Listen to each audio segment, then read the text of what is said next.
Hey, I'm Sara Gonzales. Welcome to the news and why it matters. Glenn, what was the top story for you? Today, I would have to say I have absolutely no idea because I didn't prepare. You did. Okay, can we start over? Yeah, because I completely forgot. I forgot. Okay.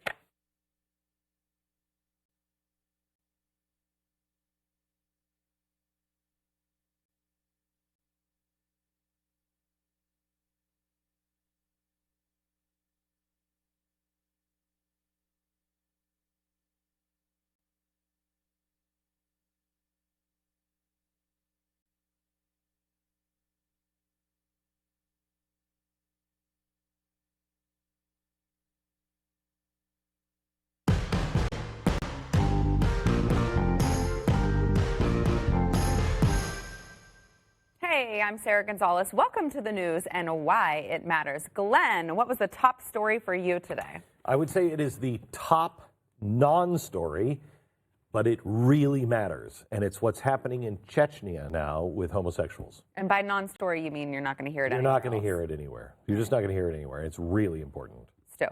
The makeup of the Democratic Party is changing quite a bit, and it explains a lot.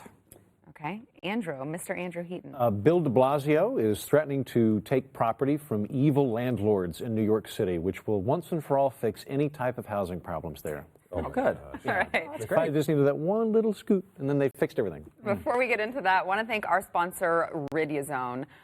So a lot of people make their New Year's resolution to lose some weight. I don't know if anyone at this table made any of know what you're talking about. resolutions. I think maybe My wife is putting me on literally a celery juice diet. I've heard about that. It's so good for your gut. Shut up. That sounds terrible. Shut up, right?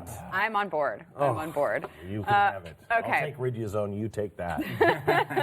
No, but so I do know the struggle of losing weight personally. I lost a bunch of weight a long time ago, and I know it's hard to lose the weight, and then it's even harder to keep it off because there's lots of good food these days all around us. It's the beauty of America, right? But Riduzone helps. Texas, yeah. There's in Texas. good food here. Yeah, so Riduzone helps if you have some extra weight to lose or if you just need to maintain, want to help ditch those cravings. You can use Riduzone. It will not only boost your metabolism, but it will also help keep you feeling full so you're not just constantly craving all that stuff.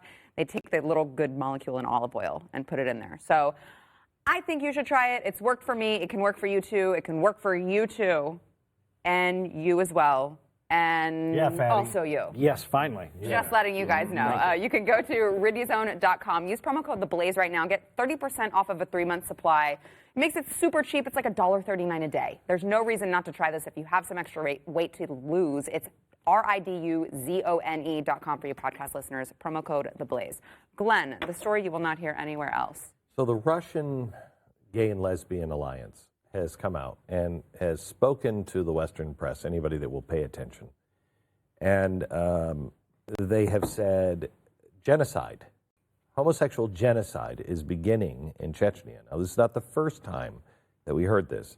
We've heard this before, and there were sketchy reports about homosexuals being rounded up in Chechnya and systematically tortured and killed. They're coming out now, and they're asking the West to pay attention to this. Please help us. Now, this is the Russian Gay and Lesbian Alliance. To give it some credibility, they're not willing to share their names, okay? Because they're there, and they're not willing to say their names. Now, it's one thing to come out and say, I'm Bob Stevens, and you know what? I'm oppressed, and all the people are oppressed. Well, really, Bob? Because you're on TV and you're saying it. It's another thing to have to hide in the shadows and say, I can't tell you my name. Please do everything you can to confuse my looks because we're being rounded up and killed. Nobody seems to care about this. Why is it in a time when we are celebrating diversity, when we are celebrating gay marriage and the normalization of homosexuality, if you will, that we're not caring about something as important as this? This is a beginning of a genocide. And if the world doesn't care, it will only get worse. Same thing with the Uyghurs in China. I don't know if you saw over the weekend, but China has basically paid off Pakistan. Pakistan, the first Islamic country to come out and say, hey, China is rounding people up. And to use China's words, all we're doing is we're educating them so they can be, quote, normal citizens. Okay? Millions have already been rounded up in China. The stories are coming out that people are being tortured horrifically and killed. Now, China made a deal with Pakistan. All of a sudden, their complaint went away. Now China's a good friend because they're in a trade alliance now. How much is a person worth? How much is an individual worth? We can't be Oscar Schindler standing on the train track saying, what is this ring? How many people could I have bought for this ring? They're being sold now. Pakistan just sold fellow Islamists or fellow Muslims in China for a price. Price, new highway. In Russia, this is happening. How much are we selling our souls for? How much, what is it? To beat Donald Trump? To read another tweet? To talk about some other meaningless story? How much are these lives worth to us? Apparently, about the price of a tweet from Donald Trump. I mean, you look at like just the Kevin Hart thing, right? It's the same topic, right? And we get all worked up about Kevin Hart making a joke 10 years ago that may or may not have been tasteless, and he doesn't believe that way anymore. And that's a story here for weeks and weeks. Like, there are people actually dying.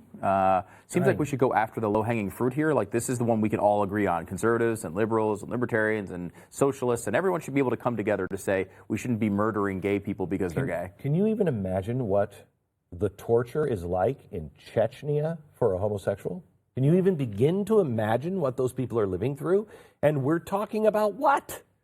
When it comes to homosexual issues, what are we talking about? Kevin frickin' Hart? We're talking about the new candidate in Hawaii? Tulsi Gabbard, yeah. She was anti-gay when she was 19. Shut the hell up. Who cares? This is happening right now. We've invited the Gay and Lesbian Alliance, the Russian Gay and Lesbian Alliance, to come on. I would stand proudly shoulder to shoulder with them. I will proudly stand shoulder to shoulder with any organization, including I make the same offer I made 6 years ago to GLAAD, who wanted to talk about wedding cakes instead. And I said they are beginning to kill homosexuals in Russia. They just took their driver's license away, and they're currently throwing people off the rooftops in Iran for being homosexual. Why don't the two of us stand together and say, look, I don't agree with GLAAD on 100 different things, but on the right to exist, I stand shoulder to shoulder with them. They said no. I hope someone has the guts to stand up and put partisan bullcrap aside and stand for the life of a fellow human being. And GLAAD, just to clarify, GLAAD has not made any kind of statement on what's going on right now. Not that I have seen, maybe they have, but not that I have seen. I don't know because no one cares enough in the reporting world to cover it. I want to move on to Democrats, how progressive they are, how progressive possibly they're becoming. I've had this indication over the past couple decades or so that the Democratic Party has moved a little to the left. A little bit? A tad, just a hint to the left, just a tad. And because I remember there was a time where Bill Clinton was the president of the United States, and I didn't like Bill Clinton as a president. I didn't think he was a good president. I didn't really like his policies, but I remember him saying things like the era of big government is over, and like that seems like it would be impossible to hear from a Democrat's mouth today. So there's an interesting new poll on what's the makeup of the Democratic Party. And it kind of proves this out. I think it's kind of our sense here is pretty accurate. They broke them into conservative, moderates, and liberals, self-defined. How do they define themselves? And here's the share of Democrats conservative. You see kind of go from 25% of Democrats were conservative. That's down to about 12% today. With moderates, you have it from about 50% back in the day down to about 33%. And then, of course, liberal, skyrocketed in the last 20 years. From it used to be conservative and liberal Democrats were the same percentage of the Democratic Party. Wow, and then not long ago. Look at 94? 94? So you had an equal, wow. Yeah. And now it's over 50%. I think it's 51% now that self-identify as liberal. And I think there's a few different reasons for this. One, I think at some level the word liberal has lost the stigma. I think some of it is that, although I think that's the smallest part of it. I think there's part of it where you just have people who are getting increasingly polarized and harder and harder left in their views. And I think there's a third part of it where people who used to be a conservative Democrat have just abandoned that party and become independent. They've just said, you know what, this system is not working for me. Like, these people don't represent who I am anymore. I can't even understand these people anymore. I just got to get out of here and I'll just vote the way I vote. And I think that part of it, I think, is really healthy, but it's putting the far left in control of the party more and more. I think it's largely that. I had a guy from the Hoover Institute on my podcast about 2 weeks ago named Morris Fiorina. I listened to that podcast. It was fascinating. Thank you very much, Glenn. His premise, because if you'd asked me like 3 months ago, is America getting more polarized, I would have said absolutely it's getting more polarized. He kind of comes in and did the yeoman's research on it and went, well, America's not actually more polarized. What's happened is the parties are much better sorted than they used to be. Where, I had friends in D.C. that were Blue Dog Democrats, and that has largely stopped. Prior to that, there were Rockefeller Republicans. When you actually look at the makeup of kind of America as a whole, the actual amount of moderates, conservatives, and liberals is about the same as it's been over the last 20 years. But the difference now is that if you're a liberal, there's a very good chance you're a Democrat. If you're a conservative, there's a very good chance you're a Republican. And if you're anything else, you're probably left both of those parties, which is why the independents are now the largest plurality in the United States. I think it's like 40% of the population or so. Yeah. I listened to that, and you've said this to me a couple of times. That's why I went back and listened to that particular podcast, because you've said this to me a couple of times, and I was like, I don't know if I agree with that, because people are more extreme. No, the way he explains it, you're left with really kind of no choice. It's the A or B, A or B. Yeah. We're going to electrocute you unless you go A or B. And so people are forced into this, which the party then uses to make it seem like, well, look at all these people behind. But really, what would it take for you to go back and say, I am proud to be a Republican? Yeah. Nothing. I mean, I can't think of anything except 5 years of consistently great small government decisions. I think the same thing is being said for independents who used to be Democrats. Yeah. What would it take? That doesn't mean you don't vote for the Democrat or the Republican. It means you're sick of them. And I think this is one of the big problems with the idea of a binary choice when it comes to an election. I mean, when you come down to this, like, it's now the Democrats are more liberal than they've been, the actual party. So the people who are picking the nominee is more liberal. And I would assume there's probably some of that in the Republican Party, although this study didn't cover it. But now there's a more liberal candidate. And when it comes down to only two choices, let's just say, for example, Donald Trump, who's, he's in the mid-40s to low 40s in approval rating. Let's say there's a problem with the economy, and we get down to the last two, and it's a one-on-one battle. People see this in binary terms. If the economy's bad and Trump's approval rating drops, and enough people are just like, I just don't want Trump, I want the other person. If they're nominating a socialist, that is going to be the only other choice. And we are just built in a system that if it's not this person, then it's the other person. And when it gets down to one-on-one, really dangerous things can happen. I'm sure liberals are thinking that right now with Trump, and they don't like him. But the same thing could happen here if a Kamala Harris or a Bernie Sanders or who knows. Bernie Sanders versus Trump is the Sophie's Choice election for me. I don't know what I do with that. But I will tell you this, that especially the Democratic Party has set this up. I mean, the Democratic Party came up with the superdelegates. Do you know why? You do. I'm assuming to stop the unwashed masses from picking candidates instead of the anointed one the party has determined. Correct. When did they do it? Which president made them go, we got to make sure? Oh, wasn't it FDR? Because didn't FDR want to bring in Reagan? Really? They saw Reagan as this outside horse that rode in and took the Republican Party, and they're like, we cannot allow that to happen. And so they've made it So the party has to decide. Now look at what happened in this last one. The party did decide. We find from WikiLeaks. They did everything they could to torch Bernie Sanders, right? They made it impossible for Bernie Sanders to win. Now, he wasn't going to win. He didn't have the votes, but they did everything they could to make sure they quashed it. I think that Donald Trump is actually almost a third-party candidate. Oh, yeah. I mean, he's not Republican. When you're on stage trashing Barbara Bush, you're not exactly a conservative, a Republican, I should say that. Yeah. You're not a Republican.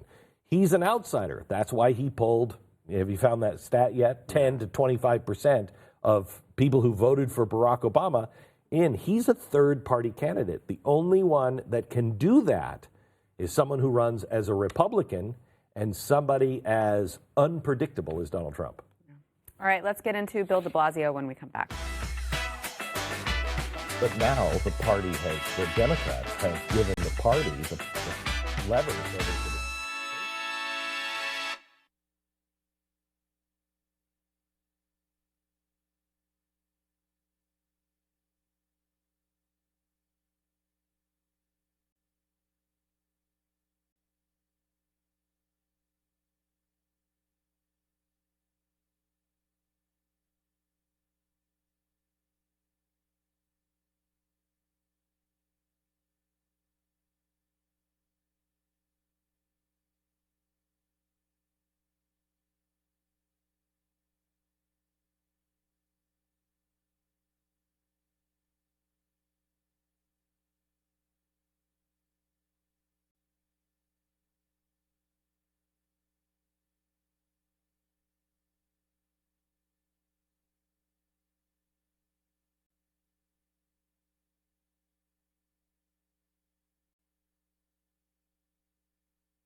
Before we get into Bill de Blasio, obviously being a hero is what it sounds like. America's mayor. Yes. Want to thank our sponsor, Relief Factor.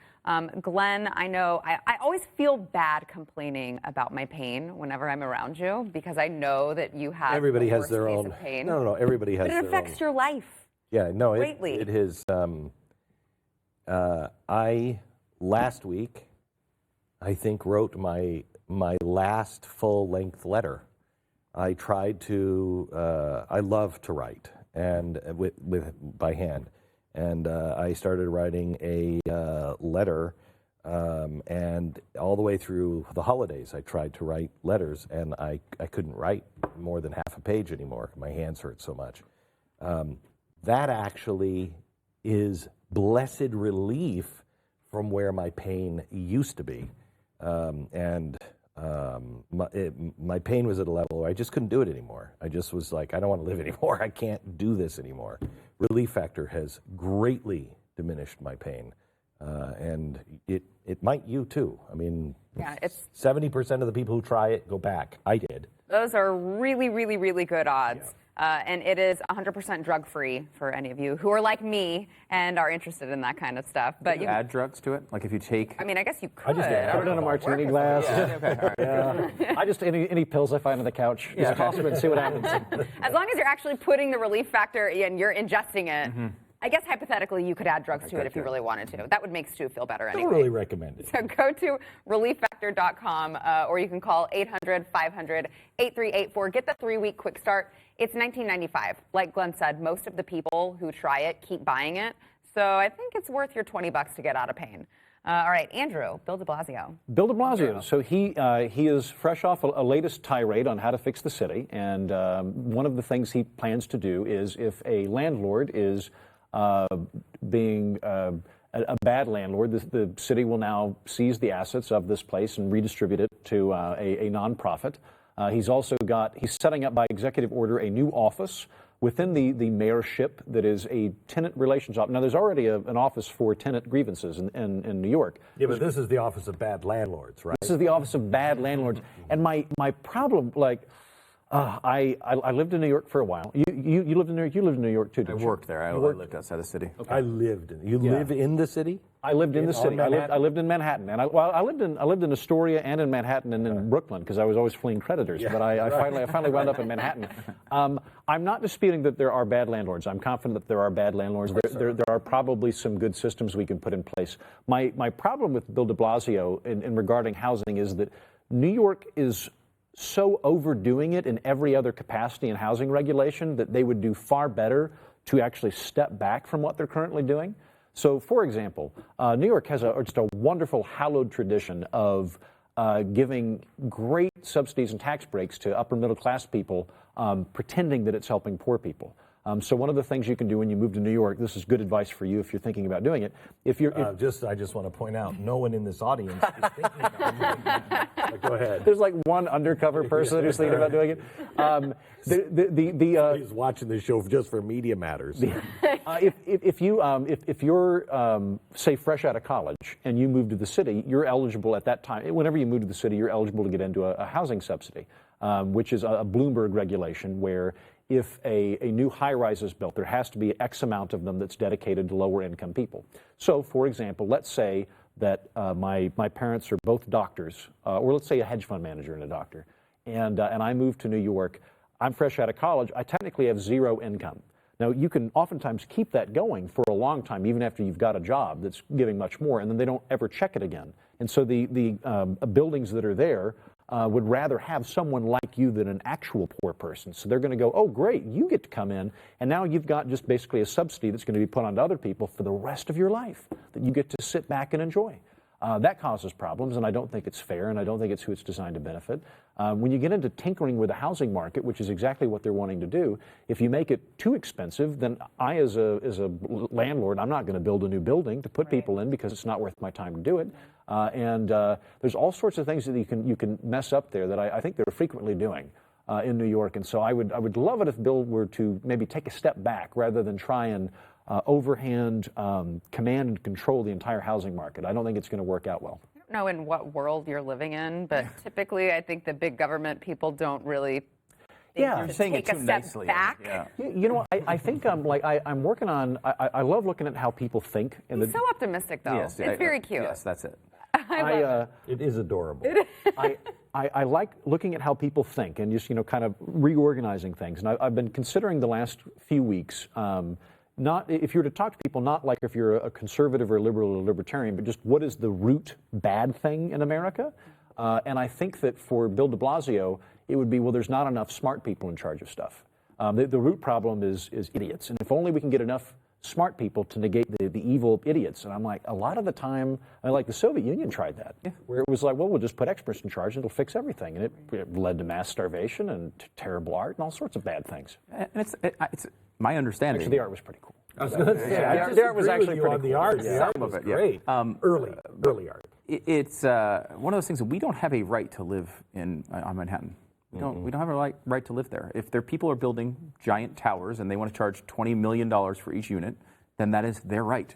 That is no business of the government, even the city government. They should be able to charge whatever they want for whoever they want. If it's all rich people and the only rich people that are there on the island, That is something that the other people have to deal with. They may have to move to another place. I did. I moved to Texas. Yeah, exactly. I mean, I did too. Yeah, like this happens all over the place. There's neighborhoods that I can't afford to live in, right? Like I don't have a constitutional right to walk in there and get one of the houses for $500 a month. That's not how this works.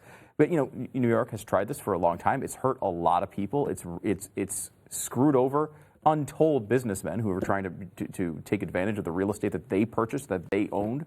I mean, that rent control thing has been a disaster from day one. It's a bad thing all around because you create problems that you wouldn't have. If New York was allowed to charge the rent, it's a limited resource. So price controls, let it figure itself out. The argument would be, well, we need all these people doing jobs. Well, the rich people, when there's no one to cook, no one to clean, no one to do anything, will have to raise the salaries of those people, or they'll figure out a different way. But what happens is, because you don't let the free market work, the actual wages of important people like fire and police, they don't go up. New York is screwed if the crap ever hits the fan, because you no longer have the Irish cop walking the beat in the Irish section. You no longer have the Italian cop who knows how the boys are playing walking the beat in the Italian section. You now have people from Brooklyn or even further out commuting in to communities they know nothing about. And when things break down, they're not going in. What am I going in for? $30,000 a year? Why would I go in? No. You have to have the people, the community. And the only way that will work is if you let the free market sort it out. Yeah. Back in a minute. Like you said, obviously no one has a right to affordable housing.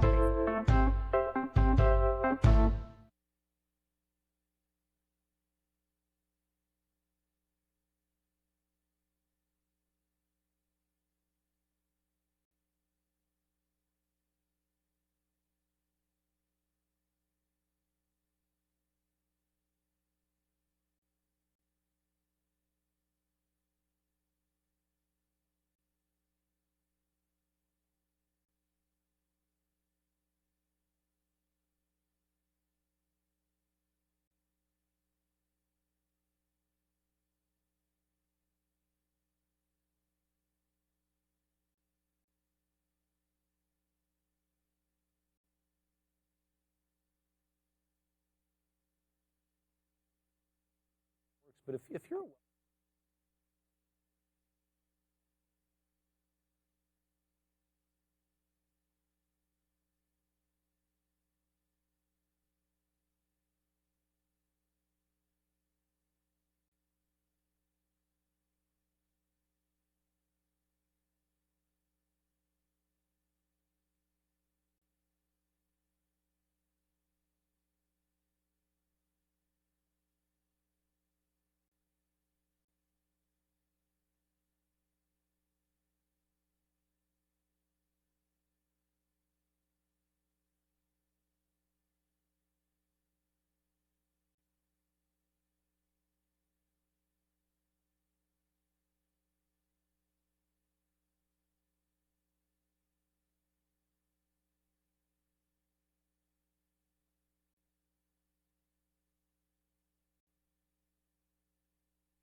For those of you out there who may have been, I don't know, living under a rock recently and haven't yet downloaded the new Blaze TV app and joined, I don't know what you're waiting for.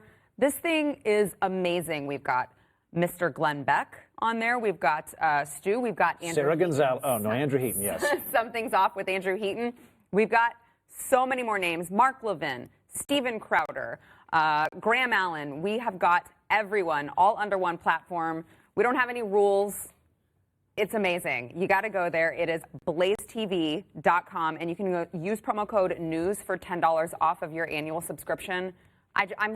I'm so excited. I will never forget the day that I heard the news. I cried. I'm going to be honest with you. I cried. I was so excited about the future. Well, we've worked really hard here, and so it was really an exciting thing for all of us. But we're thrilled to have them, and you never know who might join us next. Stay tuned for Overtime. Credit after the Eagles lost, too.